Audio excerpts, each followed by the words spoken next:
अरे साले न घटे दे हम काबो अपन कुल खानदान के हई कटर धोबियान हम परवाह न करी जान के हई कटर धोबियान हम परवाह न करी जान के।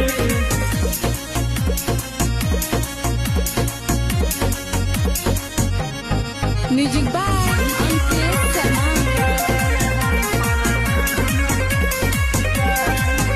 अरे एनी टाइम रहेला हमारी गरम महामंडरे हई धोबियान बात के इहे बाघमंडरे बुझाई सुनो एनी टाइम रहे